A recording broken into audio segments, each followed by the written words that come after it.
the concept of worldview and, let's say, conflicts in modernity over questions about religion and the secular, which are commonly called culture wars.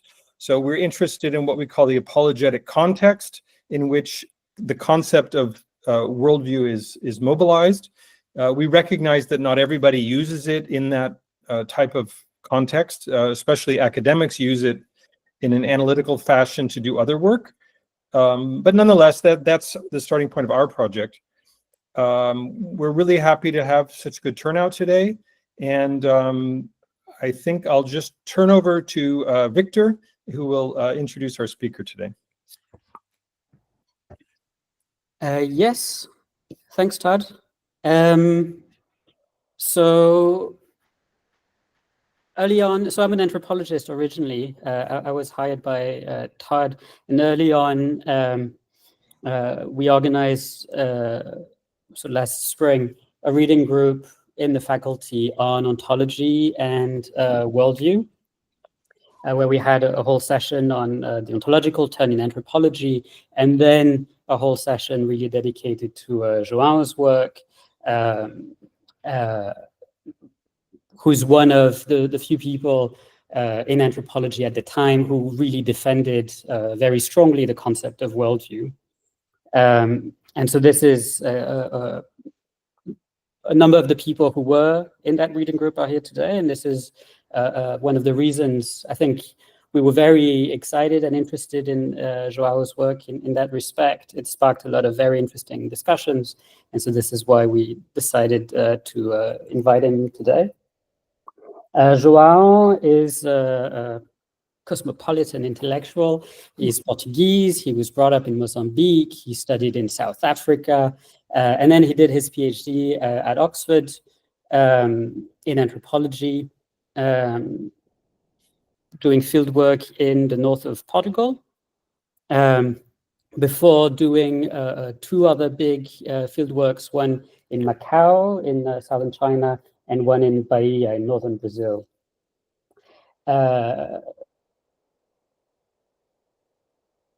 Anthropology, both in Portugal, in the UK, but also actually in Europe. He was the scientific director of the Institute of Social Science at the University. He was a professor of social anthropology in one of my alma maters at the University of Canterbury in Kent, in a department that has now sadly closed due to cuts last year. At the same time as the Department of Religious Studies was closed over there. And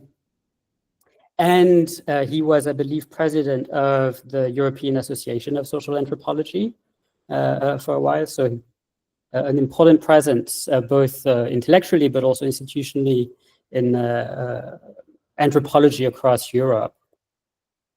And very prolific in that he's, I'll mention just two works.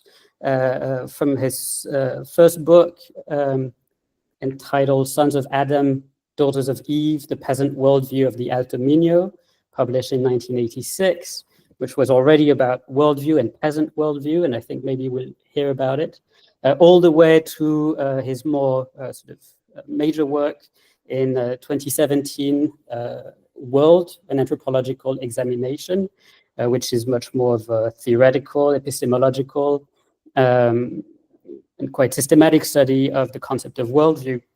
João's work has been dealing with worldview in a way that I don't think is paralleled in anyone else in Europe, at least. And that last book, especially World, was, I think, particularly important. It was partly a response to the ontological turn that was happening in anthropology at the time, and which was quite explicitly an attack on the concept of worldview, or framed as such, as anti-worldview. And João's important contribution showed that maybe it's the opposite, that really ontology is just another way of saying worldview. But beyond this, it has all sorts of really fascinating things, reinterpretation really of the role of kinship in the way we do anthropology, a reinterpretation of his supervisor's work, Rodney Needham, and all sorts of really fascinating things. It's been a wonderful read. And since then, he's continued to be prolific. When I invited him, he sent me 12 articles that he has written since the book. So in less than 10 years, 7 years, where he continues to develop all aspects and facets of that work. So it's really quite exciting for me and for us to have João with us today. So João will talk for about, I don't know, 45 minutes, an hour, I don't know, we'll see. And then there'll be time for a Q&A. It's always nicer if you can to have your camera on for João. He may, well, I don't know if he'll see us because of the PowerPoint. But for the rest of us, it's always nice to have faces. And certainly for the Q&A, we'll ask you to have your camera on if possible so we can see who you are. And that's about it for me. João? Well, thank you very much. It really is a great pleasure to find all these people interested with similar sort of connections and certain interdisciplinary outlook. That really gives me great pleasure. I'm looking forward to this. Let me first put the slides on. After which I stop seeing you for them to work. Victor and I work that out. So I will speak, and Victor, please, if there is anything, interrupt me. If not, I will just go ahead. Are you seeing the slide now? Yes. Yes. Okay, perfect.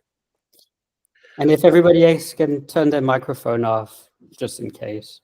For the duration of the talk. Thank you. Okay, well, firstly, I want to thank this opportunity really to discuss this with you, and particularly to go a little back onto the history of how this happened, of this interest to the world. And I start from the two main implications of the term worldview. Simply put, the first is, if there are worldviews, then world is one, but view is plural. In short, the use of the word worldview amounts to a declaration of realism. This, however, does not mean that one is adopting a simplistic form of essentialism, as the interveners in the famous discussion that Godfrey Lloyd promoted in the early 2000s seemed to believe. Theirs amounted to a pointless analytical degradation of the concept of worldview. By me, it led nowhere. Yes, we are realists, but ours is a mitigated realism, which does not require any form of anterior essentiality. The world we encounter is the world that affords itself to us.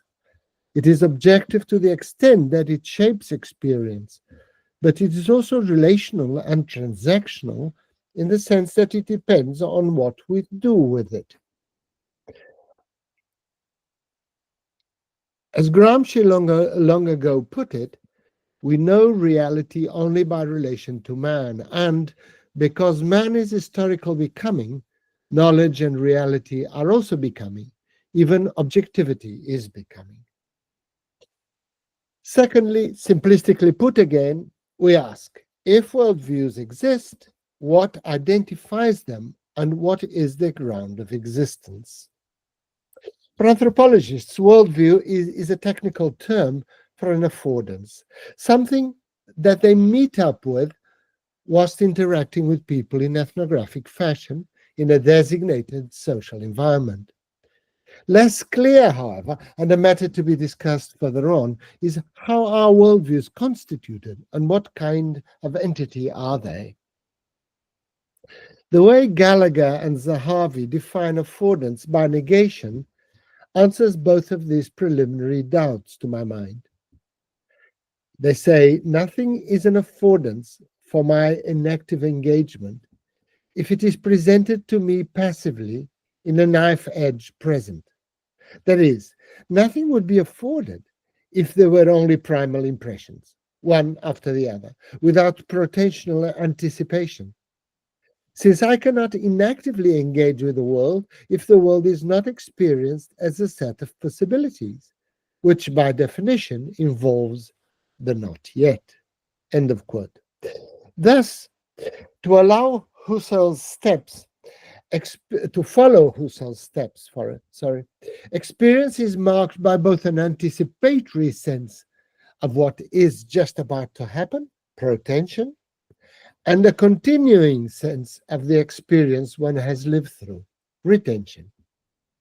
Worldviews are socially shared mediatory structures that provide scaffolds for people's affording of the world. Thus, they affect retention and protension. At the end of the paper, we will return to these preliminary questions, hopefully informed by my own ethnographic experience.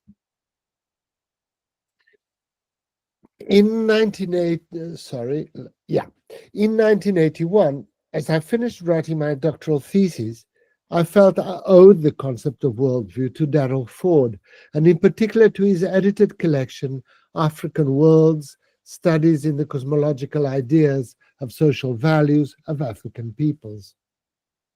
As it happens, Darrell Ford had a very different intellectual history to that of the other founding figures of the British school at mid-century, who were mostly Durkheimians.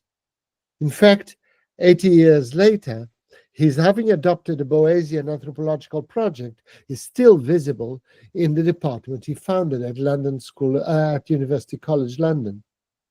His founding influences that transformed him from an archaeologist into a cultural anthropologist had been Kroeber and Lowy, the diffusionist disciples of Boas, with whom he worked at Berkeley during a prolonged visiting professorship. There he defines the book's topic as the world outlook of a number of peoples. And this is the challenge that he set to that generation of brilliant young ethnographers in post-war Britain whom he asked to write the chapters of his edited volume. For him, worldview meant the dominant beliefs and attitudes of one people concerning the place of man in nature and society, all of this with big letters, not only as revealed in formal and informal expressions of belief, but also as implicit in customs and ethical prescriptions in both ritual and secular contexts. There are four main aspects to retain from this founding definition. The first has to do with dominant beliefs. Note, dominant in two senses, both in that they are the more commonly expressed, but also in that they imply a scale of verisimilitude. They distribute greater or lesser shared acceptance to certain aspects of the world over others. The second is beliefs and attitudes, but not only the explicit ones, also those which remain implicit, waiting for the ethnographer to detect them. This implies there are attitudes or identifiable dispositions before the world that one is not openly conscious about. Worldviews have never been seen as purely propositional, abstract structures. Then, thirdly, ethical structuration. Worldview implies schedules for action that respond to one's social insertion. They are protensional in Husserl's sense of aiming at a future outcome, but also retensional in that they project the associations that we already carry with us from our own earlier formative experiences. And finally, ritual and secular. Formally expressed religion is no more valid or characteristic of worldview formation than other shared dispositions that constitute the background to one's everyday life choices. I believe that these four principles really do go through the way in which at mid-century worldview was being used, but we'll talk a bit more about that. In broad terms, then, the main remit of my book, Sons of Adam, Daughters of Eve, the peasant worldview of the Alto Minho, back then between 77 and 85, was to put it in Ford's terms, to identify and map out the significance of cosmological ideas as expressions of moral values in relation to the material conditions of life and the total social order. End of quote. What I found there, however, did not correspond to the sort of sociocentric integration of values, the total social order, that culturalists like Ford had looked for. In the Alto Minho, I found that there was not one but two main universes of values that constantly interacted. Two main forms of addressing everyday experience, two forms of life that conflicted and dialogued. I found something very akin to Robert Redfield's famous opposition between the little community and the great community. There was a peasant worldview and an urban worldview, and they both differed from each other, whilst historically depending on each other. Furthermore, it became clear to me that there was a mismatch with actual wealth and even education differentials. The local groups that transported these forms of life were not classes. They were more like Weber's status groups. By the early 1980s, the main influence behind my use of the concept of worldview, however, was Mary Douglas, namely her work Natural Symbols. As a doctoral student, she had been one of the original contributors to Ford's collection of papers, and eventually she had succeeded to his post at UCL. According to Kearney, Mary Douglas's principal contribution was to reveal the relationship between various types of cosmologies and the social forms that generate them. She was seeking, he says, both the logical structural integration of cognitive categories and the integration of these categories with social forms. For her, ethnographers were asked to identify the kind of unspoken assumptions that lie behind the all too apparent regularities in social behavior. Worldview, therefore, she defined, is the implicit conception of the natural and social universe which exists at a subconscious cognitive level, such that informants are not normally able to articulate it. We can see here coming the high moment of structuralism behind her reformulation of this. Hers was a methodological program that inspired many of us in the early 1980s. The deep-lying link that she proposed between family form, gender differentiation, symbolic practices, and wealth differentials turned out to be a central connection that we aimed to bring out in our ethnographies. Looking for unspoken assumptions, for background expectations, for evident invisibles, as I have come to call them of late, has probably been one of the more recurrent themes in my life as an ethnographer since then. In the Alto Minho, I found that the central integrating factor of each of the two distinct forms of life that I identified was the diverging assumptions concerning how the primary social unit was constituted and how it derived its livelihood. In those days, I defined primary social unit as the level of social identity which has greater structural implications on the person's social integration and on the social appropriation of the world. You'll notice this formulation is anterior to the impact that Christina Toran's work on ontogeny had in my work. But essentially, I was working towards this idea of the locus of ontogeny. In practical terms, of early ontogeny, sorry. In practical terms, in Minho, it amounted to the opposition between the rural house, the casa, and its organic relation to the land in the direct procurement of subsistence, versus the urban family and its state-mediated dependence on salaries for ensuring subsistence. Still, for American culturalists like Kearney, it's interesting to note that the insistence of the Durkheimian school on linking thought to social relations appeared absurd. He says, I find this quote quite interesting, of the Durkheim-Douglas position, we may ask, how can social relations, groups of men, be primary? Social relations are predicated on social structure, which is itself a cognitive structure. How then can relationships exist prior to the necessary structure that sustains them? End of quote. He considers Mary Douglas's social determinism clearly an incoherent approach, as he believes that psychological cognitive features evolve independently of social constraints. His is a chicken or egg argument, the product of a proneness to engage in an all or nothing fallacy. Unfortunately, it has turned out to be the unstated background assumption behind the epistemological and ontological fights that have ravaged anthropology since the Parsonian-inspired postmodernism became globally dominant in the late 1980s.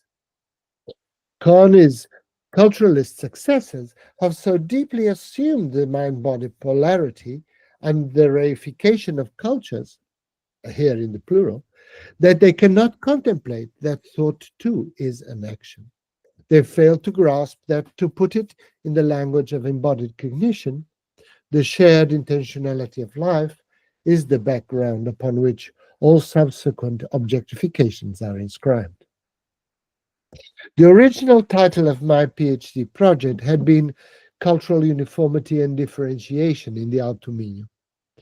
But as I became immersed in a study of the history of the region in order to write the book, the relevance of the notion of culture became less and less apparent.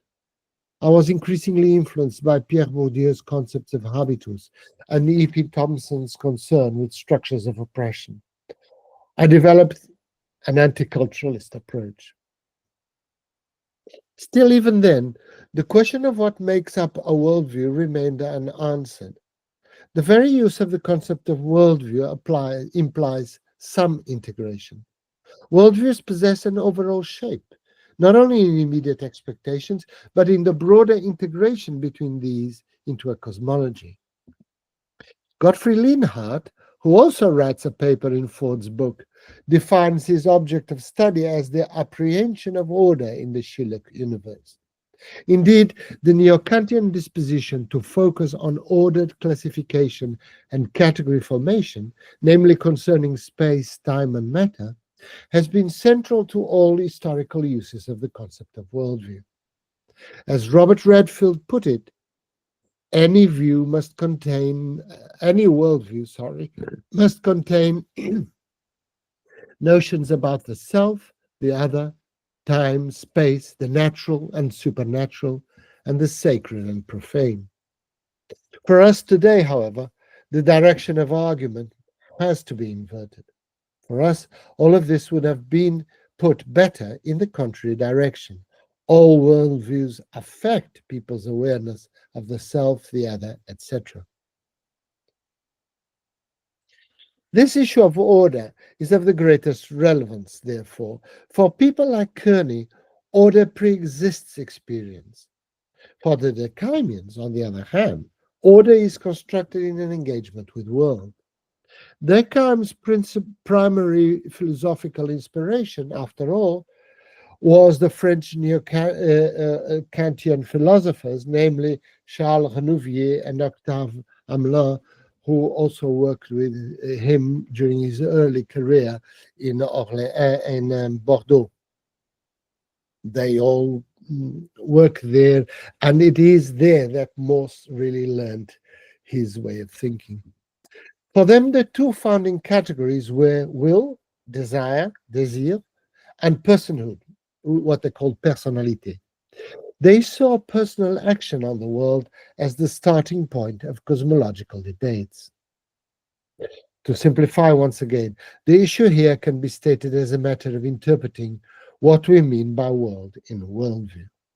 Do we use it more to mean cosmos, in the sense of a structured framework of propositional abstractions aimed to describe reality, or to mean the product of worlding, in the sense of the shared intentionality of one's encounter with things and entities? In other words, the difference of perspective has to do with the assumed nature of the order the ethnographer identifies. Is it a pre-existence propositional structure, like Mary Douglas was suggesting, or is it the stochastic effect of people's repeated encounters with worldly affordances that are always in the process of being shared among persons, as I take Husserl to be saying? Like Renouvier and Hamlin, I incline to the second interpretation. For us, then, the task of the ethnographer, anthropologist or historian as she may be, is not to do with recording and analyzing individual instances of thinking, representations like psychologists do, but to unearth irregularities and correlations in human collective behavior, which make a bunch of separate fellows into an interpretive community. To summarize, the ethnographer seeks to identify that which is public in the field, however this one is defined. And that implies always favoring some paths of association and ignoring others. This was what I found out as I compared peasants with urban dwellers in Alto Minho. From the beginning, the main influence in many of us whose background was inspired by Southern African ethnography, and I include here a good part of the British and American scholars of the 70s and 80s, going down to the Comoros, was the political anti-segregationism that had marked that school since the 1920s, namely as expressed in the works of people like Isaac Shapiro, Monica Wilson, Mayor Fortes, or Max Gluckman. Gluckman's famous essay about the bridge, which proved so polemical in 1970 to the point of having him banned from Zululand, was based on a notion that South Africa was both one and plural. He argued against the notion of fixed cultures and in favor of human values evolving in interactive fashion. He saw the social boundaries between groups as being produced and breached at the same time through the constitutive role of areas of definitional ambiguity, liminalities. He integrated Van Gennep's personalist analysis with Durkheim's notion of social structure.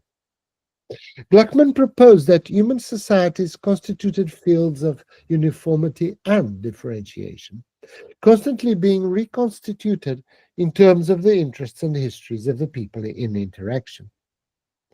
Following on Radcliffe Brown, he was a decidedly anti-culturalist thinker. This was the nature of the grudge that Malinowski's students had borne against their master in the late 1930s when he started writing about Africa. And that eventually led him to move despondently to the USA in 1937. Thus, in the late 1970s, for people like me, who felt strongly that anthropological culturalism was too dangerously close to notions of separate development and apartheid, words like cosmology, cosmovision, or even mundi vivencia bore too much structure and too little practice. This partly explains why thinkers like Ortega y Gasset were not major players in our bibliographies at the time. We did not accept to reify cultures into fixed frames with performed structures of meaning, whose essence somehow lived on beyond historical change. What I found in the Alto Minho precisely confirmed this. I could clearly identify distinct paths in the gardens of belief of the people I came to know there, as Quine would have put it. As in Zululand, the forms of life of the urban dwellers were not separate from those of the peasants. They had interacted and evolved conjointly for centuries. Their separateness was precisely a factor of their coexistence over time. In particular, I found that these two worldviews corresponded to two distinct forms of life. Each one of them held within itself forms of coherence that I could detect and that were objectified in the language, in the accepted modes of interpreting events, in religious practices, in the ways of organizing domestic environments, in the way roads were laid out, in the jokes that made people laugh, in the dances they enjoyed, in their modes of feasting, in the relation to state institutions, in the characteristic forms of antisocial behavior, etc. These were worldviews to the extent that they were not dispositions that were held in the mind by separate persons, but were environments of collectively shared meaning that tended towards a considerable and easily identifiable amount of coherence. What gave them their structure, however? Worldviews are inscribed in the world because they are transmitted not only through language, but mostly through the objectified frames that surround everyday encounters. They are written into the objectifications that scaffold people's everyday lives. They provide pathways that guide each person's own sense making, both in that they affect the interpretation of what has been, retention, and the desire towards what was to be, protension. As tendencies, therefore, they affect the way people grasp the affordances that the world provides for them. People were not taught what to believe and how to approach the more essential aspects of their collectively organized lives. They were not schooled in worldview. Rather, they found themselves foundationally immersed in worldview, as the objectifications, the words, the walls, the stories, the paintings, the roads, the names, the jokes, etc., were always around them. In turn, the way they grasped the ever new affordances the world provided turned up to leave behind objectifications that later on scaffolded the future action of their own and of their companions. In short, there was indeed some kind of order that people shared. Worldviews were rational in the sense of relating means to ends in terms of the common affordances the world provided to a set of persons. This order was something that the ethnographer managed to identify as part of her hard work as ethnographer. The people did not have it in them in any way. They could not tell me what integrated their world, for indeed there was nothing as such that integrated their world. The integration was an historically shaped stochastic effect, a statistical event that I, because I worked hard at it, managed eventually to identify. This raises the issue of whether, in a form of life, one can identify absolute presuppositions, a notion that Stephen Palmier gathers from Robin Collingwood, the philosopher of history, and that describes a non-falsifiable foundation on which falsifiable propositions can build. The fact is that ethnographers like Stephen and myself have identified clear cases of those over the years. Nevertheless, much as absolute presuppositions are indispensable to structure an interpretive community, they never come to constitute a closed cupboard. The absoluteness of absolute presuppositions, therefore, is always relative and permanently open to history's unpredictability. Metaphysical pluralism, in the sense of the permanent anteriority of alterity, is not only where it all begins, but it is also a condition that we engage at all moments. It re-emerges. Thus, as an ethnographer, one seeks to identify some aspects in a worldview that turn out to be more basic than others. One finds these where one seeks. I was moved by my own theoretical concerns at the time, namely my preoccupation to show how forms of life, modes of action, and familial relations were deeply integrated within broader structures of hegemonic power. I saw that in each of these worldviews, there was a clearly identified unit of sociality where children's principal caring took place, an environment of cohabitation where they attained personhood, and which was the central collective frame for the attainment of physical subsistence. I called it primary social unit, and I could clearly see that the two worldviews in the Alto Minho I studied diverged in the way they defined this.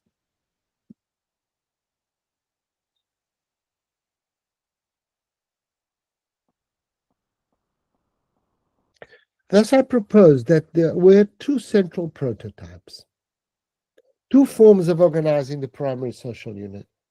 and its primary mode of subsistence that seemed to be always implicit in most of the forms of action that appeared reasonable to people coming from town, or alternatively to people coming from the rural parishes. To the latter, I called peasants up until roughly 1986, because after that, the penetration into rural life of consumer habits, mass media, and mass schooling terminated, with a clear polarity in forms of life that I still had met with a decade earlier, and which had characterized the Alto Minho for so many centuries. At that point, I decided to move to a study of the Eurasians of Macau, a small Portuguese enclave in the South China Sea that was run by the Portuguese state since 1570 under varying arrangements. In 1987, it was agreed that the Portuguese state would formally hand over Macau to China 12 years later. When that happened, I was approached by main figures of the Portuguese-speaking Eurasians of the town, who formed a kind of administrative and commercial intermediary elite, asking me to carry out an ethnographic study of their ethnic identity, with particular reference to what they felt to be their central distinctive feature, their family life. They knew that change was going to be considerable, and they wanted a record of their form of life to be left behind. I studied Macau intensely for the first half of the 1990s, and then wrote up about it roughly until December 1999, when the handover took place. The role of intermediaries and translators that my subjects of study had played was profoundly altered after that point. So I decided to stop my ethnographic efforts in Macau in 2000. At first, as had been the case in the Alto Minho, I started by focusing primarily on one side of the two main forms of life that were present in the territory. But then again, Gluckman's lesson in Zululand came to roost. I soon saw that if I wanted to study the Eurasians that presented themselves as being Portuguese and Catholic, I could not fail to account for the role of the Cantonese-speaking population that presented itself as being Chinese and adhering to the characteristic form of Chinese popular polydynamism. I soon found out that the two forms of life made sense by relation to each other in peculiarly oppositional ways. I focused then on the way in which singular persons dealt with this difference in terms of their life expectations, what is usually called, in a mentalist way, values. The interaction between the two forms of life in this case was, however, marked by a different kind of power structure that had been the case in rural Portugal. The Chinese Empire and the Portuguese Catholic world formed two alternative hegemonic fields that never accepted too ill to the other in the nearly 5 centuries they interacted in Macau. The boundaries between the two were always brutally enforced on both sides. Singular persons could never pretend to be part of any intermediary form of life. People had to opt for one or the other. Prejudice and discrimination run freely both ways. Yet, if they were to carry their daily lives in the city, people soon learned the other side's ways of speaking, ways of moving, ways of eating, etc. Streets had two names that each had nothing to do with each other.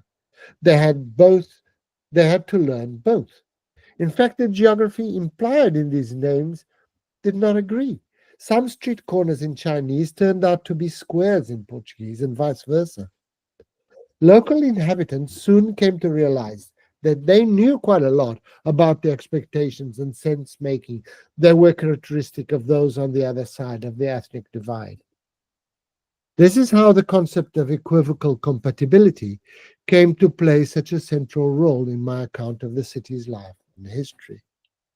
By it, I meant that whilst explicit formulations of situations often differed, interests generally combined to such a point that people agreed to disagree, or better still, they played on the disagreement in order to achieve their practical aims. Faced with compatibility of interests, people agreed to be equivocal about what they said. The very difference between worldviews came to constitute an affordance that could be manipulated. In the case of the Eurasians, mostly employed as translators and commercial intermediaries, the matter was not only nor primarily to do with what was said. Primarily, the matter had to do with the sense the world made for them.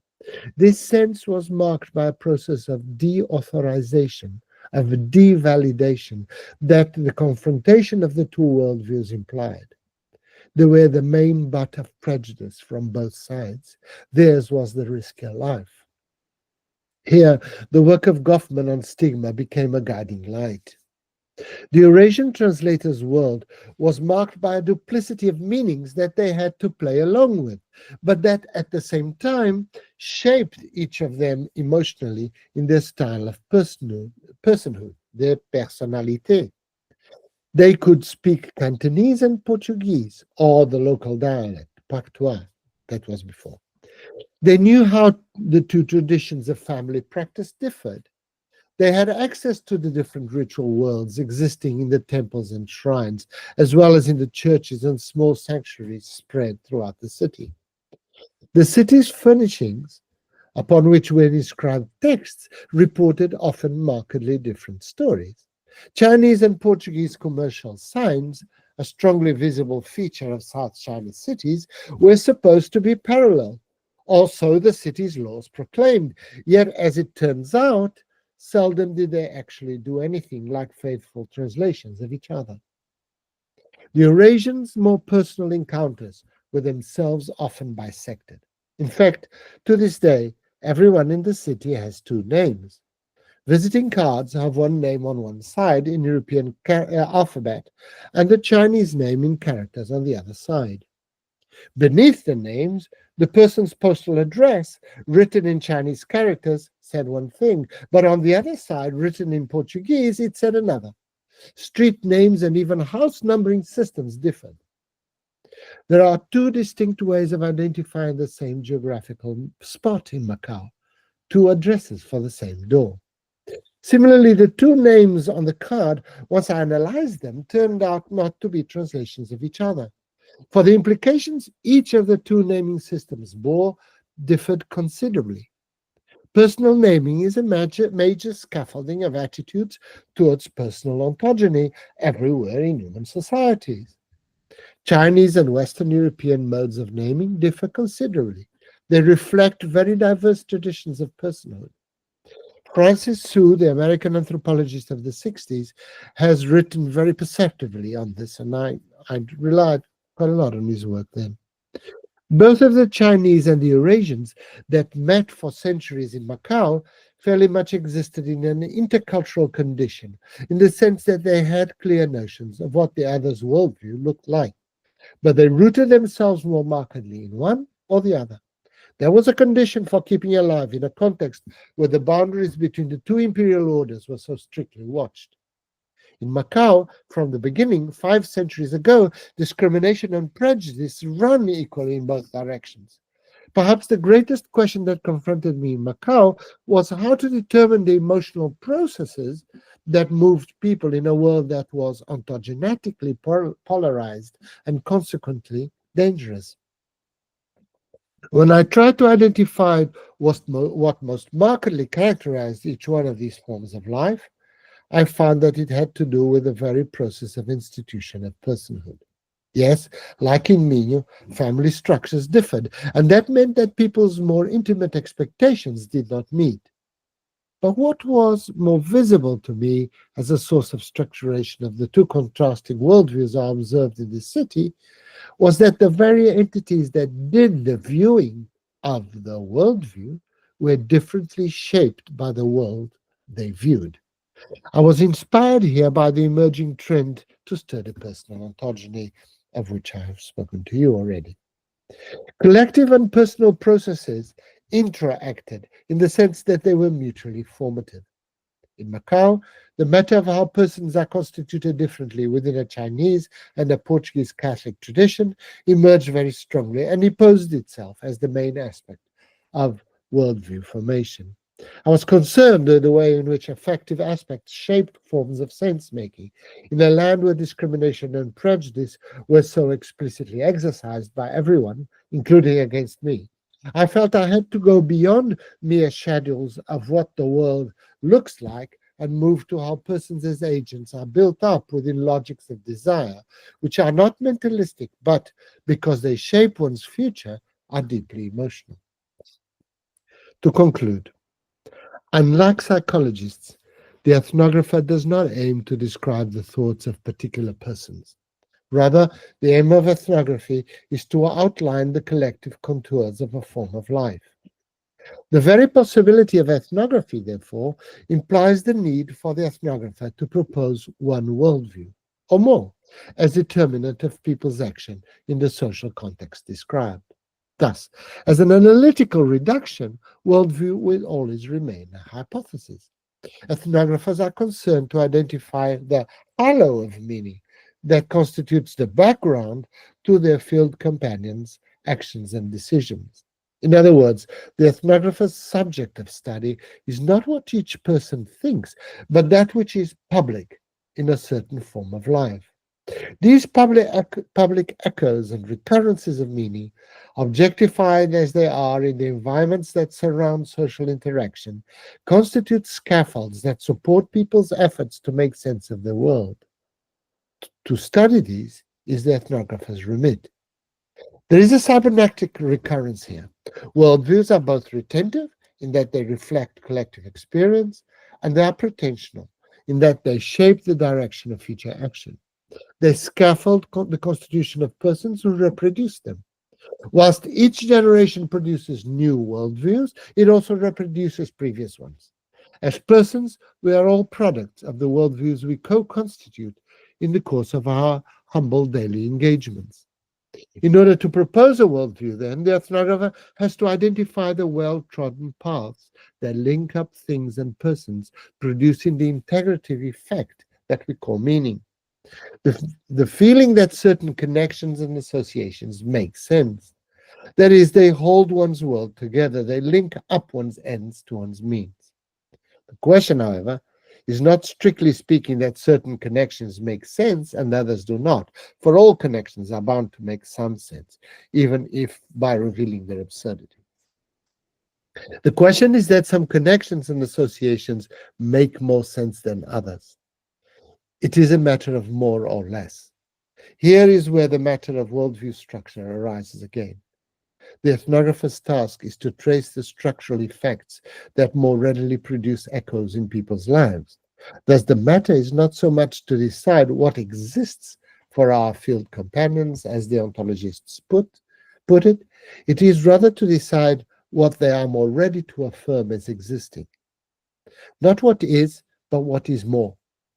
There is an ontological aspect in that those parts of sense attribute greater visibility and thus greater validity in the sense of existing more than other things, to the aspects that they link up. This is what making sense amounts to. At the end, therefore, we continue to be faced by the old problem of order, or better said, structure. How does a worldview fall into place? How does it cohere meaningfully? What are the aspects that bear greater weight in deciding what exists, or what things exist more than others? To the hope of our 20th century predecessors to be able to capture one order for each culture, their search for structures of meaning have been revealed to be vaguely authoritarian effects of the modernist worldview which they themselves inhabited. Worldviews both pluralize and come together at all times. As stochastic effects, they can be pointed down, but not pinned down, as it were. Complexity and entanglement are not fully eradicable from life. No one's worldview, therefore, will be fully coherent or fully structured. To propose that will be absurd. Our contemporary analytical neo-structuralism, therefore, will always be, like our realism, mitigated. One of the principal aims of my book World was to show that sense-making being primarily communicational, ethnographers can only develop an embodied and action-oriented account of the regularities that characterize social life if they include in it the very processes that constitute persons. Persons emerge within worldviews that in turn are reproduced, shaped, and altered by their own efforts to relate to the worlds that constituted them. The snake bites its tail in cybernetic processes where structuration emerges from entanglement without predating the processes of its emergence. The ethnographer's search for worldview depends on the hypothetical identification of a classificatory infrastructure that allows more explicit classifications to cohere, thus making sense together. The result, therefore, is not world, the cosmos of the so-and-so. The result is the postulation by the ethnographer of an historically determinable environment of worlding. Thank you very much. Now let me escape from here and return. Thank you. Thank you very much. Wow. That was wonderful. That was very dense. You packed so much into less than about 45 minutes. It got quite dizzying. I'm sorry, it probably was a bit too much. No, but It's the way it came out. Yeah, but fascinating. So we will take questions. People can raise their hands at the bottom of the screen. There's a raise hand function. You can write a question in the chat if you're unable to talk.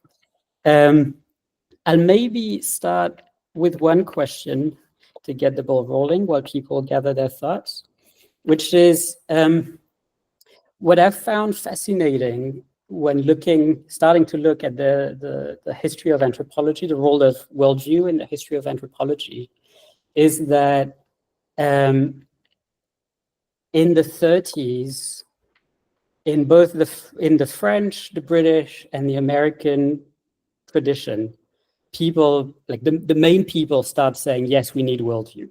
Right? Malinowski says the native point of view, that's worldview. It's Weltanschauung, it's what we need to do. Lévi-Brühl says mentalité, la mentalité primitive, that's Weltanschauung, that's what we need to look at.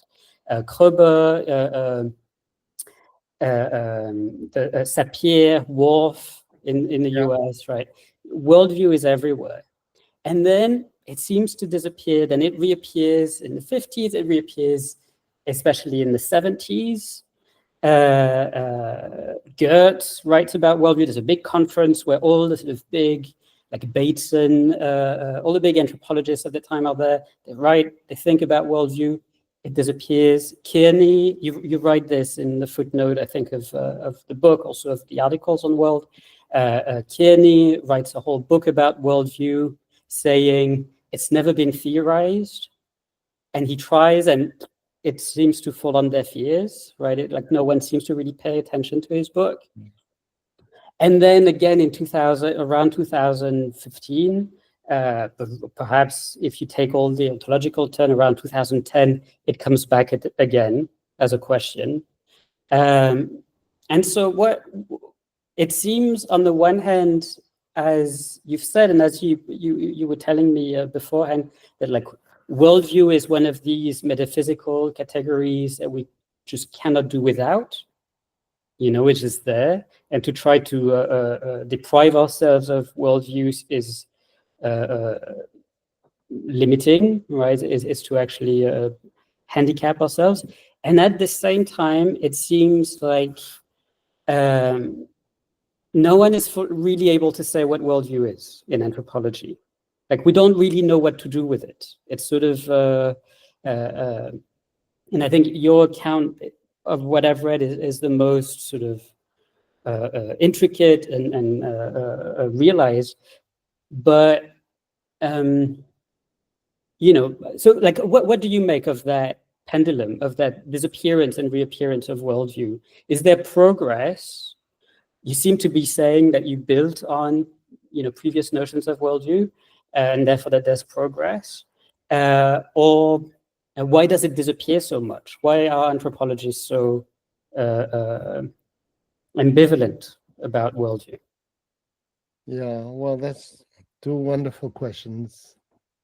The first is about the origin of the whole discussion, right? I think we should go and dig, but I think it's rivers. I think it is rivers that is starting to work out the need for a structuration of belief, as they put it then. I really do think it's rivers. And Malinowski goes and picks it up from there. And it's interesting because I think Rivers' methodological influence then again is what makes the people, the second generation of structural functionalists, that is Gluckman and Evans Pritchard and that crowd, that makes them go that way. That I think is one thing. The other thing is what you say, because it's so interesting what you're saying, and you're completely right. There seems to be like, it appears, it's very important, suddenly, and nobody's talking about it anymore, and then it appears again. This has to do, I mean, clearly with the influence of phenomenology in anthropology. And it's the way phenomenology makes its way into anthropological thinking, seldom actually in a very direct way, often in a mediated way. And the problem, for example, with figures like Evans Pritchard is that he was a disciple of Collingwood, direct friend of Ayer, of Quine, of Anscombe, dialogued with all these philosophers all the time, but he doesn't put one footnote. So you think that he doesn't know, but he does. He knows it, and he's working on it there. But this kind of British empiricism allowed him, as a kind of form of laziness, allowed him to kind of not have to deal with it. So part of that is that, but I think it's also the way phenomenology was slowly entering the methodology of anthropology. And it's when the question of methodology comes up that then you start hearing of worldview. I think it really is a methodological issue. For me, it was. It's when I was confronted with the need to do fieldwork that suddenly Lévi-Strauss was no longer good for me. He gave me a lot of things. I was using his stuff every time I was using an analysis of symbolism, but for fieldwork, I had to go back to the engagement with Mawson's engagement with the practice, and that leads you directly to a more phenomenological approach, I think. I hope I've answered your. Yeah. Thanks. Other question. Tad has a question. Go ahead, Tad. We can't hear you, Tad. You have to unmute yourself. Yeah, thank you so much for that wonderful talk, and dizzying, yes, but very clear. So I appreciate that. I was struck by a thought as you were speaking, and this goes back to what we were talking about before your presentation, which is you're suggesting with your original field work from Portugal that, as I understood it, that there's two worldviews in this region that you're studying, and that they exist in a kind of mutual relationship to one another. And you said that it was essentially pre-conscious, that they couldn't see the worldview that they were articulating. They're born in it, the material signs are around them, and so on. So essentially, you're the one who brings the coherence to the worldview in your own use of the category of worldview on them. And what's interesting from the point of view of our project is that if we think about it, your lineage of the academic analytical use of worldview comes out of German philosophy originally, right? Out of German idealism. That's considered, generally speaking, the origin of the term. Whereas what we're looking at is in part a different trajectory, which is how people in the public sphere in Germany are themselves using the term and applying it to themselves, and then articulating these types of binary relationships between worldviews. So, for example, the people that come up with the idea of Christian worldview as a category are specifically attacking what they see as modernism, which they describe as a worldview. And modernists return the favor and say, we have scientific worldview and you have Christian worldview. So we see the kind of a similar type of articulation of two worldviews in a shared social space. But in the case of the Germans, they are, well, self-reflective about the use of worldview.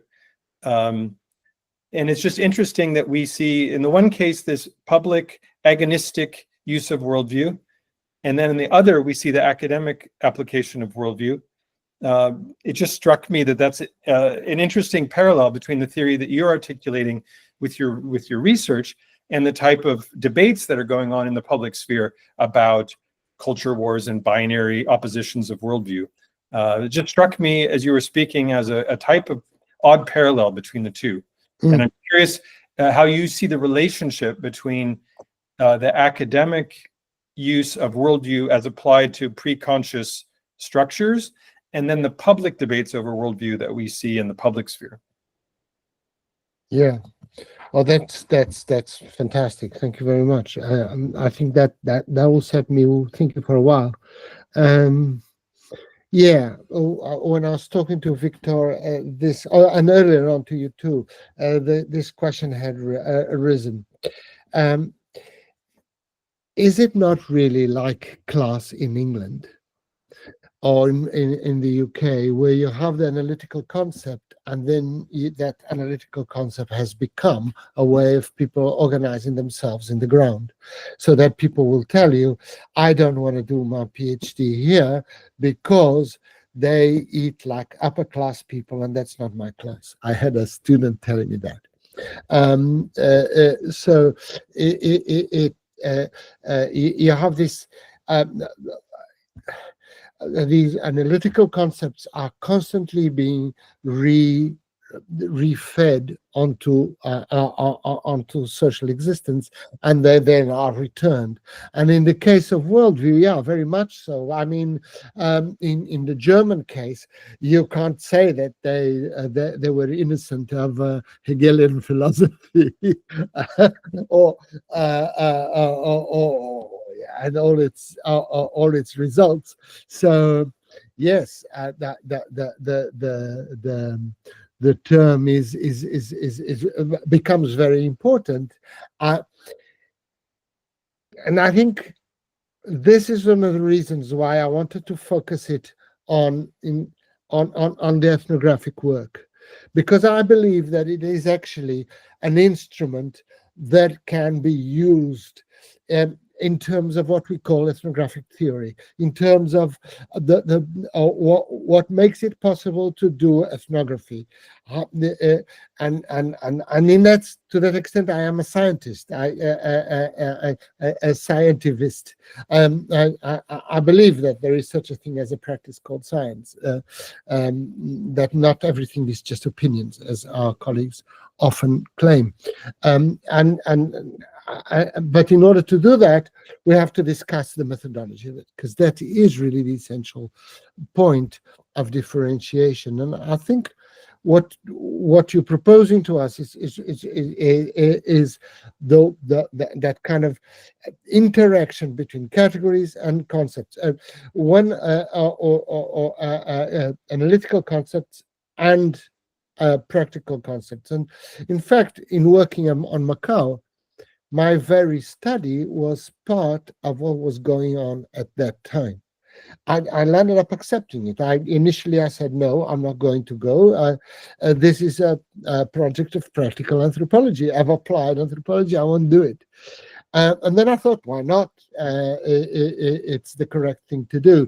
They needed somebody to help them theorize their very notion of being an ethnic group, and the book landed up there having that impact there.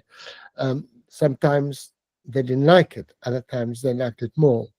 Often they found it suspicious. But that's the way these things go. Thanks a lot, Jean. Jean. We have two people in line, so Anne first, and then Peter. Ante, if you want to unmute yourself.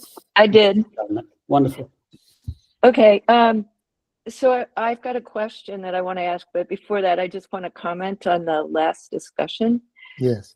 Because I think that both those things can be going on at once. And so I would suggest that Giles' methodology for getting at the implicit worldviews would identify a whole implicit level within Germany of probably agreed on worldview, on top of which the explicit conflict between worldviews was taking place. Maybe it wouldn't all be agreed underneath, but I bet there'd be a lot of commonality. But my question actually was more on the theory side. I really like the way that you're approaching this, and there was a sentence I tried to capture. It was something like, the reification of cultures obscures the shared reality of life, or something to that effect. And I just wanted to have you comment a bit more on whatever that shared reality of life might have been that you were referring to, as well as words like affordance and scaffolding. You also mentioned embodied cognition, all of which I connect more with Gibson's ecological psychology and terms that are actually coming out of psychology.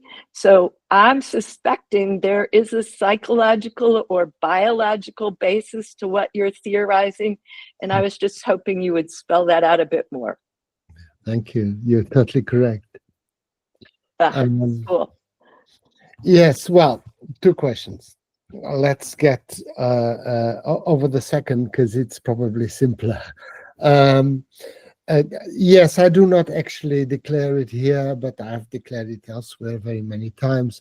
I work quite a lot with 4E cognition, with these people that are they come out of phenomenology, they apply it to neurophysiology, then they add to it evolutionary psychology and quite a bit of Gibson, and the result is a set of formulations that appeal to me very strongly, and that all this comes out of a man called Anthony Camero, and the person that more often has influenced me is a man called Sean Gallagher. Oh, yeah. And the way they are rethinking these phenomenological categories in terms of embodiment appeals to me very much. And in fact, I have been trying to work out how I can transform that into a bridge for ethnographic work. In other words, how concepts of that nature can then be brought to an ethnographic methodology, and that is partly the work that I started in World, where I find that it's the focus on the person that allows one to make the connection between life and thought, and to simplify the matter. So that is, yes, I try to work with notions of affordance, also because I do not, because of the nature of the mitigated realism I proposed, and I work with notions of scaffolding because I find that really useful when you're doing ethnography and when you're trying to describe how people take up aspects of the world. I find that very useful. The first question really is particularly to do with the second matter that I was talking to you about in Macau, which is, but it also happens. It also happens in Mino. It happened then because this diversity in Mino no longer exists, but it existed then, and people become conscious of the difference, and they start theorizing the difference, if you see what I mean. Whether they actually then the nature of the theorization they do is not the same as you would do. But they do it, and it's like Todd was speaking earlier on about Sardinians and umbrellas, and about them being a certain kind of Sardinian being conscious that going to the beach with an umbrella doesn't really suit them, whilst another kind is conscious of that. So you start operating on a pre-analytical level or on a para-analytical level on these concepts, and they become part of life. In Macau, the question is not quite was not quite that. The question was, this I call it equivocal compatibility. The question was about people knowing how to play the game both ways, and being constantly policing themselves as to where they would position themselves, because they knew the world didn't look the same way. But to give you a vignette, once I had one of these Eurasians come to me, and we were talking about religion and this and that. And he said, yes, this Chinese thing is actually quite kinky, I said, what do you mean quite kinky? And he said, yeah, there's goddess of compassion. Actually, she's a man. For me, it's fantastic. Of course, it's Avalokiteshvara is genderless, but initially in Buddhism manifested in sort of male figures, and then there is a process through Tibetan Buddhism which is integrated with a goddess, and she comes out in Chinese Buddhism as a female goddess that then is taken up by Taoism as female. And so this man was completely aware of these things. He frames himself as a Catholic, but he was aware that there was this other thing, and he was actually for him it was kinky. It was it was actually an sexually interesting issue that he was debating with himself. So I think this is a good it's a good example of how in Macau equivocal compatibility was functioning all the time, and people could play on both games. They could play both games. Some more than others, because when you are an Eurasian, you might come out with a European face, or you might come out with or with a more Chinese face, or with an Indian face. It depends on the genetic lottery. It doesn't, and so depending on what your phenotype looks like, you can play it in different ways. But that's another story. Thank you very much, Joan. Peter wanted to speak next. Yes, thank you. Well, thank you, Ra, for your talk. It was very inspiring and so dense that one does not really know where to start. If I'm allowed, I would like also to have one comment on a previous comment, and then I would like to pose a question, like Anne actually also. My comment refers to what Victor was saying, to the appearance and disappearance of the term worldview. And the question that I have is to myself, basically, how important are those terms? I think we have to distinguish, on the one hand, the names and terms anthropologists came up with to describe those phenomena and the topics and the problems themselves, perhaps. Of course, we have trends, shifts in focus, more on embodiment, less on cognition, etc. But of course, since Mohs and Durkheim's primitive classification, there have always been anthropologists dealing with worldview without naming it like that. Needham called it symbolic classification, and Dumont called it ideology, and Salins called it cultural structure. They were pretty much dealing with something very similar. So the question is also perhaps, Todd and Victor, for your project, to what extent is then the appearance and disappearance of this single term so relevant if somehow many anthropologists were and others were dealing with the same problem, just don't using the word? Yeah. And that's one comment I had with regard to the appearance and disappearance. My question to you, Joao, is actually a different one. And it relates to something Todd said just when I entered the meeting, before we started. And I think if I just heard half of what you said, Todd, it's a question of how worldviews relate. The relationships between worldviews. So in your Portugal ethnography, you very clearly outline those different worldviews, and you argue for plurality of worldviews. And I think very few people would actually not go along with you there. And very few people would actually claim, no, there's one coherent worldview, whatever. The question is, how do worldviews relate to each other? And how are different domains within a single worldview relate to one another? I think that might also connect to your notion of ontological weight. I find this example of maize and the measuring of the value of land in your vignette, in your article, really, really great. Even though it's not about agriculture, it's the maize that in a way is used to determine the value of the land. That seems, it's not about utility, it's not about economics, it's about a value.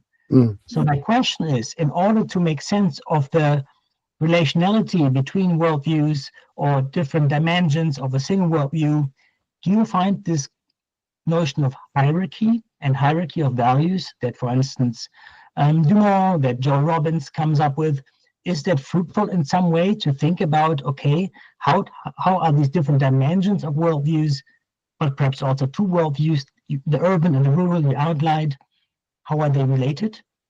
How do you relate to that kind of approach? Yeah. Thank you. Those are hard questions. Are they using the same? Are they doing the same thing? I'm tempted, like you, to say yes, they are. I'm tempted to say, yeah, it's more or less the same thing. Change the name, it comes out the same. The point is, each one of them goes changing the name for reasons, and they change the name for reasons, and so comes a point where the reasons are more important than the actual practice. This is why I'd like to see worldview from a methodological point of view, because that facilitates the sort of thing that you were saying. That facilitates that. And as we were talking with Todd, with Victor and Todd, the language of phenomenology comes up, then it goes down, and now it's coming up again. It sort of has its history within anthropology, and it works that way. Now, how worldviews relate is more problematic to answer. That's a really interesting question. How do they relate? I mean, in Mignon, it was very clearly those two related in a kind of a completely interactive fashion over the years, and they depended on each other, and they were hierarchically placed so that one of the reasons why there wasn't a name for saying a member of the one or a member of the other, there were names, they couldn't be used. So I couldn't say, oh, you're a peasant. That would be offensive. Or I would say, you say, you're a bourgeois. That would be offensive. So because there is an implicit hierarchy working in there, and that hierarchy is part of that interaction. And I think there is that sense in which Dumont, he's talking of worldviews and meta worldviews, okay, where worldviews are integrated at higher levels through hierarchies. The example of Macau is good because it shows that it needn't be that way. That you needn't have it that way. That you can have a situation where actually they don't agree. Where one is not superior to the other because both think they are superior to the other, and so it doesn't work that way. So I think there's quite a lot of work to do in methodological terms in studying these things. The difficulty here is, and that's the nature of your question that makes it difficult, is where is it? When I say that there is a worldview, I am determining that there is a worldview. Where is the ontological authority for saying that there is a worldview? Do you see what I mean? And that's where I can determine ways these worldviews relate, to the extent that I am proposing a model of worldviews. When I actually get to the point of deciding worldviews, then we have the sort of thing that Anne and Todd were talking about, which is self-conscious political constructs. And then in a way, the anthropology has to kind of move out again and do his analysis of that again. It's kind of in a recessive process. Yeah. Well. Thank you. Thanks, João. Todd has a question, but I have a question too that I'll ask first, if that's okay, which is probably related to this. So I think, in what we're saying, on the one hand, there's how anthropologists have talked about worldview and what you bring to that discussion. There's the question of how worldviews are then talked about in the social world and how that, impacts or relates to the work that anthropologists do when they talk about worldview. There's another slightly parallel discussion I have questions for you, which is, you also have, worldview is also a term that's used in other fields, in philosophy, in linguistics, in religious studies. And anthropologists, when they use concepts like worldview, they're also discussing with these other disciplines, potentially, right? And what we heard last month was, for example, Christian worldview. Now, when people talk about Christian worldview, and there's a lot of people who talk about Christian worldview, they seem to be pointing at something that's quite different from what you're saying. And at the same time, anthropologists, because your concept of worldview seems to be very empirical and very local in a certain way, right? There's two Minoto worldviews, and this is where you detect them. But in the anthropological literature, you also have a sense that you had animist worldviews, for example, right? That is that worldviews are shared across societies.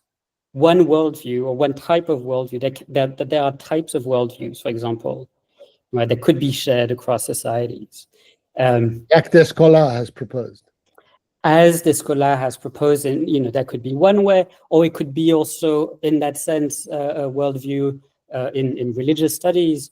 People seem to like worldview as an alternative to religion, to talk about things that are like religion but not quite religion, right? Atheism, secular humanism, alien, like enthusiasm for UFOs, right? Yeah. So is it possible with your concept of worldviews that there could be types of worldviews are distributed across the world? Is it possible to talk about a Christian worldview, for example? Does that make sense at all in the vocabulary you use? I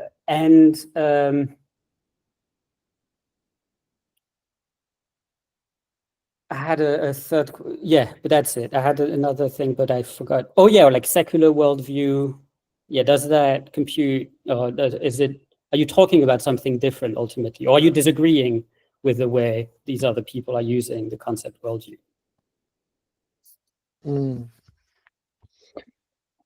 Yeah, but I think we probably do not need to be too precious about the way we are using the concept. Okay, in the sense that if one speaks of a secular worldview, or the emergence of new forms of Christian worldviews, or one sort of makes sense, I think. And so I don't think that one needs to worry too much. And I cheated, okay? In writing the paper, I cheated because I focused on ethnography. And when you do ethnography, then, yes, you are working with something that you've determined. You've started by laying out a field. You've said, I am studying the bongo bongo of Upper Mount X. Okay? So I'm studying those. Oh, I am studying single families in Rio de Janeiro. Oh, okay. So once I do that, I then have a frame for worldview, and I can then go and see what worldviews appear to me, and I am working in the sense of constructing a hypothesis.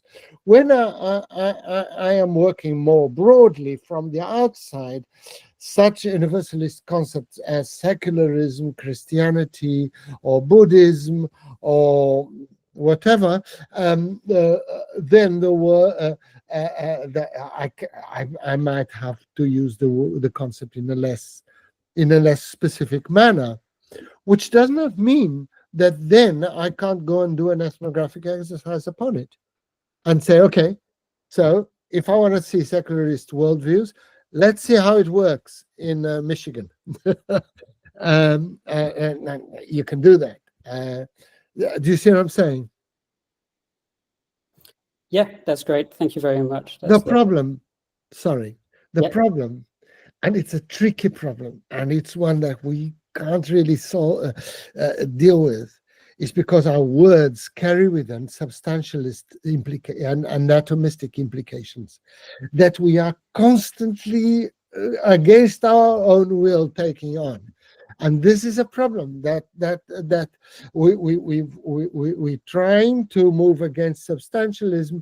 We're trying to reconstruct some sort of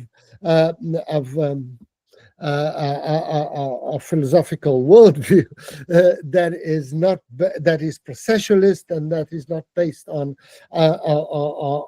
matter and time and space as solid things, but we are constantly pulled back towards it, and that's the condition of our time. I think that probably our children might find it more easy to discuss this. Thanks a lot. Todd? Yeah, I just wanted to pick up on Peter's comment. I thought it was very interesting, and this relates to Victor's earlier comment. Why does the term worldview come in and out of academic use in the field like anthropology, for example? And just two things. I wanted to, of course, bring this back to my original question. During the entire time that the academic study of religion has been taking place, you have had worldview discourse in the public sphere. And I assume that it's always part of the attraction of the term, of course, has to do with what's going on in the public sphere with the term worldview. It has a certain power that can be accessed or rejected, depending, on the point of view of the scholar. So I think some scholars probably start off with worldview, reject it, come up with a synonym, paradigm, structuring, what do you say, cultural structures, so on. So you can move away from the term, or you can come back towards it. But I think we should ask, also, what is the affordances in the term itself that are provided in part by the public use of the term. And it seems to me that what is going on always in the modern use of the term worldview is it's always about religious, not just values, but religious realities. And that part of the thing that Zhao started off with at the very beginning, which is the unity of the world, that presumption is connected, I think, in what people imagine religious reality to be, which is to be the highest synthesis of reality in a metaphysical symbol, God or Christianity or something of the sort. And I think that part of what always draws us back to worldview as a term is this precisely the connection that is established in the public sphere to religion at all times. And I think, we'll hear, I guess, from Anne about this, but I think her attempt to come up with a different sort of theory of worldview, I think has to do, correct me if I'm wrong, Anne, has to do with building in this kind of, let's say, peak of the cognitive pyramid, being some type of religious consciousness. That's a thought that came to mind to answer Peter's question. Do you want me to comment? Sure. Well, just to explain to Zhao, I take an evolutionary approach to worldviews and ways of life. So I think about the fact that other animals have ways of life, and I structure worldviews around big questions, which you see a bunch of the worldviews people they use big questions to structure their definition of it. But basically, by taking an evolutionary perspective, I'm arguing that the systematic worldviews that some people, that I think a lot of people come at this thinking, that's a worldview, all coherent and unified, is what we get from systematic theologians, but Todd, I would say philosophers as well. So I wouldn't just lay it on religion, but the urge to systematize is a very high level human activity that I don't think most of us do most of the time, and other animals certainly don't do. Thanks. Can I make a comment there? Because that's interesting what you're saying. If you go back to Darrell Ford's definition, you will see that he's explicitly saying that it's not religious only. It's religious, but not religious only. And that is really, I think, where worldview became very useful to anthropology, because they were dealing with societies where the notion of a religion was for them problematic. To admit that the Kiriwina, or the inhabitants of Trobriand Islands, had a religion was something that for the contemporaries of Malinowski was difficult to contemplate. They didn't really see it as a religion. They wanted to give it value as religion. They said it's just as good, but it isn't really religion. And the worldview in anthropology came in largely, and I think if you look at Mary Douglas, she's doing the same thing, as a way of breaking breaking away from the frames of theology. In other words, no, I'm not studying theology. No, I'm not studying what these people are going to say. I'm studying how they see the world. Okay. And so from that perspective, I think certainly in anthropology, it has always had to do with religion. But in denying the specificity of the religion's formulations, and in saying, no, this has to do with world. And I think that's where it is really useful, and where the phenomenologists sort of caught the use, when they start actually contemplating that this notion of world is not just a notion of theological categories formulated and pre-given, but it's a question of something that is moving, and that, yeah. Thanks a lot, Joao. Do we have more questions? No?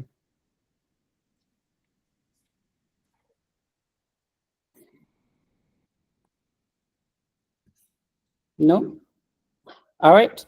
I had a question and then it disappeared immediately in my head. So I guess this means I'm tired and it's late.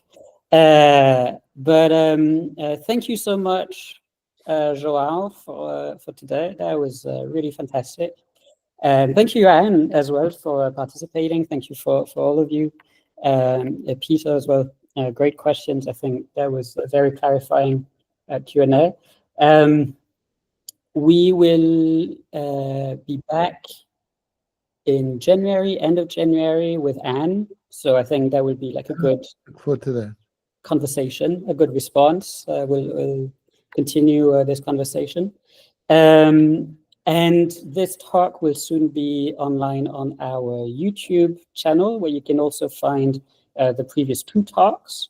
The talk where Todd, you and I present the project, and the talk from Michelle Sanchez last month on Neo-Calvinist theology and the idea of a Christian worldview, which I also thought there was a lot of echoes of that in today's presentation in various ways. So thanks a lot for staying with us, and see you soon. Thank you very much for a very interesting debate. Yeah, thanks, you, everybody. everyone. This was great. And I'm just curious, Hernandez Polo, can you, I just am curious.